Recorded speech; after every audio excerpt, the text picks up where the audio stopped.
मैं अभी आपको 1 करोड़ रुपए देता हूं, बताओ क्या करोगे? हम लोगों को पैसा नहीं चाहिए, हम लोगों को खुशी चाहिए एंड फ्रीडम चाहिए। अगर आपने ये 6 स्टेप्स अपनी जिंदगी में इंप्लीमेंट कर लिए तो आपको अपने सपने अचीव करने से कोई नहीं रोक सकता। हाय गाइस, मैं हूं आपका बेसिकली बनिया, और याद रखना, चमड़ी जाए लेकिन दमड़ी ना जाए। आज हम लोग ऐसे 6 प्रैक्टिकल स्टेप्स के बारे में बात करेंगे जो अगर आप अपने लाइफ में इंप्लीमेंट करोगे तो अभी आप जिस भी सिचुएशन में हो उससे आप उभर पाओगे, उससे आप आगे बढ़ पाओगे। एक बहुत ही फेमस इन्वेस्टर ने कहा है कि अगर आज सब लोग एकदम जीरो से शुरू करें तो 10 साल बाद जो अभी फाइनेंशियली फ्री है वो तब भी फाइनेंशियली फ्री हो जाएंगे, और जो लोग अभी स्ट्रगल कर रहे हैं वो तभी भी स्ट्रगल करेंगे। Why? It is all because of implementing good financial habits. मैं अभी 22 साल का हूं एंड पिछले 5 साल से मैंने डिजिटल फील्ड में बहुत सारा काम किया है, 8 से 10 इनकम स्ट्रीम्स बनाई हैं, and right now I am financially free, और तभी मैं यहां पर हूं। ये सब तुक्का नहीं है। I have implemented good financial habits and that is why I am over here. अगर आप ये 6 स्टेप्स अपने लाइफ में इंप्लीमेंट करने लगोगे so you will start working towards a better future. आप सही दिशा में काम करने लगोगे, बिकॉज ये 6 स्टेप्स ऐसे प्रैक्टिकल चीजें हैं जो आप अभी से शुरू कर सकते हो एंड ये गलतियां आप अवॉइड कर सकते हो। सबसे पहला, please delay your purchasing decisions. और उसमें भी जो नॉन एसेंशियल चीजें हैं उनको तो आप जितना डिले कर सकते हो उतना करो। No cost EMIs, credit card, ये सब जो फाइनेंशियल इंस्ट्रूमेंट्स है वो हम लोगों को अलाउ करते हैं कि हम ऐसी चीजें खरीद पाए जो अभी हम एक्चुअली अफोर्ड नहीं कर सकते। सबसे बेसिक फंडामेंटल प्रिंसिपल है कि अगर आप किसी चीज को 2 बार नहीं खरीद सकते अपने पैसों से तो अभी आप उस चीज को अफोर्ड नहीं कर सकते। अभी अगर आपको 1 लाख रुपए का आईफोन लेना है तो क्या अभी आपके पास 2 लाख रुपए पड़े हैं? अगर नहीं पड़े हैं तो अभी आप 5-10 हज़ार की ईएमआई पे आपको लगता है कि आप अफोर्ड कर सकते हो, but actually you can't afford that product. So the best financial decision that you can take is delay your purchasing decision. आप जो आपको खरीदना है अभी उसको अभी मत खरीदो, 6 महीने बाद खरीदो, 1 साल बाद खरीदो, 2 साल बाद खरीदो, एंड तब तक आप अपना इनकम बढ़ाओ, आप अपनी सेविंग्स बढ़ाओ ताकि आप उस चीज को अफोर्ड कर पाओ। अब बात करते हैं बड़े डिसीजंस की। गाड़ी लेनी है, घर लेना है। So for that as well, if you can delay your purchasing decision as much as possible, जो आपका घर है वो आपका एसेट नहीं है, वो आपके लिए लायबिलिटी है, क्योंकि आप उसमें रह रहे हो। आपका घर आपको पैसे कमा के नहीं देगा, आपको उसकी डाउन पेमेंट करनी पड़ेगी। आपका जो ईएमआई होगा वो उस घर के रेंट से ज़्यादा होगा। तो ये सब जो पैसा है वो आप मार्केट में डाल सकते हो। सबसे बेसिक चीज, तब भी आपको 10% का रिटर्न मिल जाएगा। एंड अगर आप यही परचेजिंग डिसीजन अभी ना करके 5 साल आगे बढ़ा दो, 6 साल आगे बढ़ा दो, so you can afford a much bigger house later down the line. आपको लोन ना लेना पड़े शायद। And I am telling you, अगर ये चीज आपने इंप्लीमेंट कर दी तो 90% of you will become financially free later down the line. यही मेन चीज है जो आपको एक डेट में ले जाती है और आप कभी फाइनेंशियली फ्री नहीं हो पाते। So the point is that delay your purchasing decision as much as possible. Now the second point is that know your financials. आपको पता होना चाहिए कि आपके ऊपर लोन कितना है, आपकी इनकम कितनी है, आपके मंथली खर्चे कितने हैं, वो सब चीज़ें आपको अपनी फाइनेंशियल सिचुएशन के बारे में पता होना चाहिए। तभी आप उसको बेहतर कर पाओगे, तभी आप उसको कंट्रोल कर पाओगे। तो इसका सबसे ईजी तरीका है कि आप एक पीस ऑफ पेपर लो, ठीक है, उसके ऊपर 4 क्वाड्रेंट्स बनाओ ऐसे। एक क्वाड्रेंट हो गया आपका इनकम, दूसरा एक्सपेंसेस, तीसरा एसेट्स, और चौथा लाइबिलिटी। ठीक है, इनकम, एक्सपेंस, एसेट, लाइबिलिटी। और फिर आप नोट डाउन करो कि भाई इनकम, अच्छा एक इनकम सोर्स है मेरा, सैलरी से 60,000 आ जाता है। मे बी आपका कोई फ्रीलांस वाला वर्क है, उससे 30,000 आ जाता है। कोई आपने घर रेंट पे चढ़ा रखा है, या कुछ भी, आप अपना मंथली इनकम उस क्वाड्रेंट में लिखो। अब दूसरे क्वाड्रेंट में आप अपने खर्चे लिखो कि महीने के आपके कितने खर्चे हैं। आपके घर के खर्चे हो गए, बिजली, पानी, एक मोटा मोटा लिस्ट आपको बनाना पड़ेगा कि हाँ भाई मेरे घर के 50,000 के खर्चे हैं, 60,000 के खर्चे हैं, जितना भी है। तो वो आप इस एक्सपेंस वाले ब्रैकेट में लिखो। फिर एसेट्स में आप लिखो कि आपका मान लो 1 लाख रुपए का कोई म्यूचुअल फंड का अकाउंट है जो आपको इंटरेस्ट कमा के दे रहा है, जो आपको प्रॉफिट ला के दे रहा है। इसमें आप ऐसी चीजें लिखो जो आपको पैसे कमा के दे रही हैं। फिर लायबिलिटीज वाले सेक्शन में आप लिखो कि आपके ऊपर कितना लोन है और उसका कितना ईएमआई जा रहा है, मतलब कि कैश फ्लो कहाँ जा रहा है, कहाँ आपका पैसा जा रहा है। तो जब आप ये 4 क्वाड्रेंट्स बनाओगे एंड ईमानदारी से बनाओगे, तब आपको अपने पिछले 25-30 साल का कच्चा चिट्ठा मिलेगा कि हाँ भाई क्या किया है मैंने, अभी मेरी क्या सिचुएशन है। और फिर आप देखोगे, फिर आपको पता चलेगा कि आपको किस क्वाड्रेंट के ऊपर, किस एरिया में वर्क करना है। क्या आपको अपने खर्चे कम करने हैं, ठीक है, देखो कहाँ कहाँ एक्स्ट्रा खर्चे हो रहे हैं। आप अपनी इनकम बढ़ा सकते हो, आपको अपने लोन कम करने हैं, आपको एसेट बढ़ाने हैं। आप देखो कौन सा खराब मेरा एरिया है और उसके ऊपर फिर वर्क करो। बहुत सारे लोन है तो लोन को चुकाओ, बहुत सारे खर्चे हैं, खर्चे कम करो।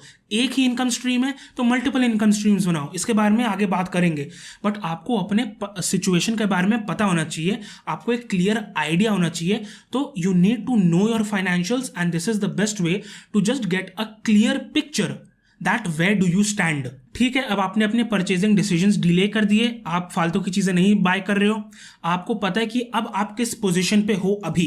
अब थर्ड स्टेप है कि आपको अपने गोल्स सेट करने हैं, कि आपको अगले 5 साल 10 साल गोल्स के अकॉर्डिंग आपको कितना पैसा चाहिए, कब चाहिए और क्यों चाहिए। ठीक है, why do you need it, how much do you need it and when do you need it. ठीक है, क्यों चाहिए, कितना चाहिए और कब चाहिए। ये 3 चीजें अगर आप बना लोगे तो आपको एक गोल मिल जाएगा जिसकी तरफ आप काम कर सकते हो। आपको अपना लोन कम करना है, ठीक है, उसकी तरफ काम करो।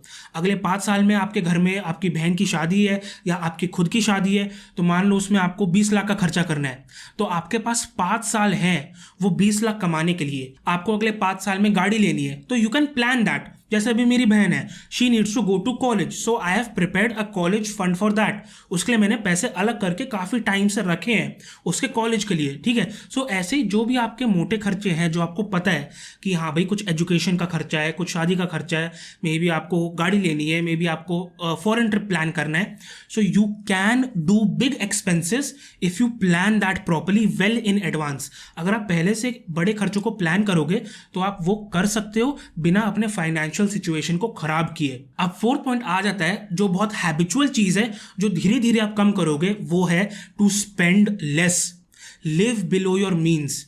जितने आपको पैसे, अभी आप जितने पैसे खर्च रहे हो उससे कम में आप रह सकते हो। आपने ट्राई नहीं किया है, आपने कोशिश नहीं की अभी तक। ठीक है, सो मैं ये नहीं बोल रहा कि सारे खर्चे कम कर दो और एकदम आधे पे ले आओ, नहीं, धीरे धीरे, one step at a time. अभी अगर आपके घर के एक्सपेंसेस 50,000 है, so try to cut down 10%। अगले 3-4 महीने तक आप ट्राई करो कि मैं 10% कम पे अपने एक्सपेंसेस निकालूंगा। 50,000 अगर मेरे लगते हैं, सो 45,000 में मैं ट्राई करूंगा। फिर उसके अगले 3-4 महीने ट्राई टू कट डाउन 10% जब तक कि आप एक कंफर्टेबल पोजीशन पे नहीं आ जाते। अभी आपको नहीं पता, you can make cuts to your expenses. अभी आप एक्स्ट्रा खर्चा कर रहे हो, 10% करके करेंगे, so that you can reach a comfortable position where you are living a good life and also your spendings are under control. Now the fifth point is that आपको multiple streams of income अपनी बनानी पड़ेंगी। देखो, खर्चा आप कितना भी काट लो, एक सर्टेन पॉइंट तक ही ले जा सकते हो। मल्टीपल स्ट्रीम्स ऑफ इनकम बहुत ज़्यादा ज़रूरी है, क्योंकि एक बार आपकी इनकम बढ़ जाएगी तो बाकी सब जो चीज़ें हैं वो अपने आप थोड़ा सेटल होने लगेंगी। आप इन्वेस्टमेंट भी कर पाओगे, आप लोन रिपेमेंट भी कर पाओगे, आप बड़े बड़े खर्चों के लिए प्लान भी कर पाओगे। सो increasing your income is very very important. और ज़रूरी नहीं है कि आप जो काम अभी कर रहे हो उसमें ही आपको एकदम हाई पे जाना है, नहीं, आप छोटे छोटे काम करो, मल्टीपल चीजें करो, साइड हसल्स करो, क्योंकि वो एड अप करती हैं। अभी मैं 5 या 6 एक्टिव चीजों पे काम कर रहा हूँ, एक्टिव प्रोजेक्ट्स पे काम कर रहा हूँ, लेकिन उसके साथ साथ मैंने और 5-6 चीजें सेट करके रखी है पिछले कुछ सालों में, जो मुझे कंसिस्टेंट इनकम ला के दे रही है। बहुत ज्यादा नहीं है, लेकिन वो 5-6 चीजें पैसिव है पूरी, वो अपने आप मुझे पैसा कमा के दे रही है, क्योंकि मैंने एक बार उनके ऊपर मेहनत करी है। देखो, पैसिव इनकम का ये मतलब नहीं होता कि आप बैठे बैठाए कमाने लगोगे। आपको उसको सेटअप करने के लिए मेहनत लगेगी, लेकिन फिर वो कंटिन्यूअस मेहनत नहीं मांगती। You can just set it and then it will keep on paying you.